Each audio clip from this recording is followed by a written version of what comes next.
Hello everyone, it's Almi with you again with another video tutorial, this time on splines. That's a very cool modifier that you can download from i2 software website. So if you head on to Google and just type Spline offset, it will bring you a list of websites where you can download it from. I recommend you this one because I personally installed it from here and it's working perfectly on my computer. So to download, you'll have to create an account, and after you download everything, you will find the documents into your download folder. So when you open that, it will give you different max versions depending on which you use. You just open in my case I'm using 2020. So to bring it into your 3ds Max, you'll just have to copy this into your local disk C, and you head on to program files, you find Autodesk 3ds Max, and you paste it into under the plugins folder. Because I already did so, I'm not gonna paste it again, but that's the process to bring it into 3ds Max. After that, you'll probably have to restart your 3ds Max. So after restart, you'll be able to use it once again. Now I just want to show you what this cool modifier can do.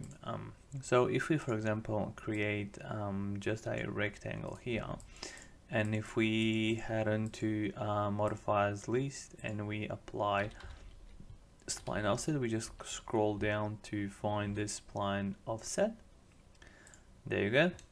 So what you can do here, you can set up the distance in between the splines, inside or outside, and then also you can dictate the number of parallels.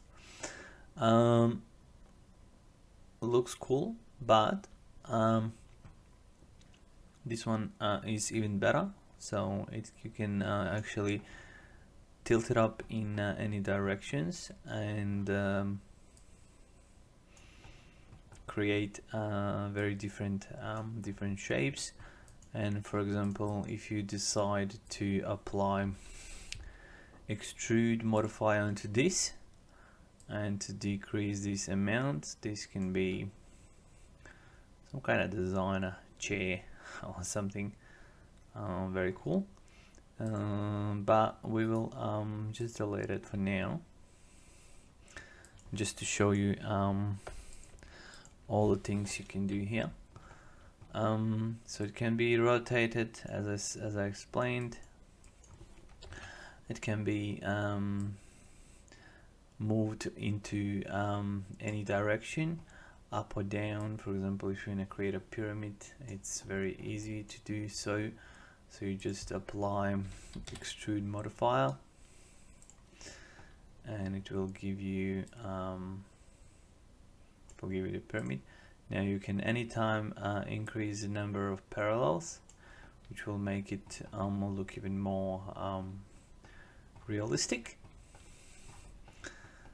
Okay, now I just wanna bring it to 0, and we'll again delete extrude modifier. We'll decrease number just to show you all the features. Now if you switch from 3D mode to 2D mode, there are also other things you can do. You can apply different corner treatment, round, chamfer, or for example end type. You can choose different options here. Also new vertices type. So many other elements which can be applied not just to rectangles or lines, but also to text. For example, if you want to apply a splines, actually spline offset modifier.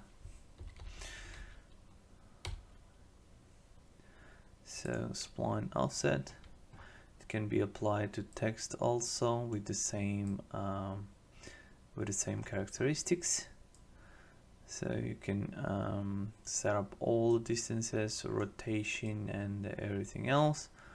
So let's just try this, and let's increase the maybe number of copies and change the distance a little bit here.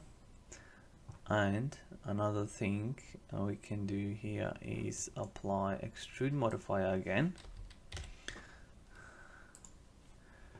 which will create some different forms and shapes. So the same thing can be applied onto the very irregular shapes. So if you decide to go with any kind of irregular shape and you decide to apply splines or spline offset modifier,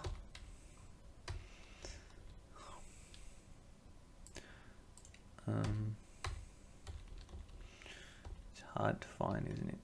Okay, spline offset. The same thing here. If you want to create some hilly terrain very quickly and apply extrude modifier on that one also, that will give you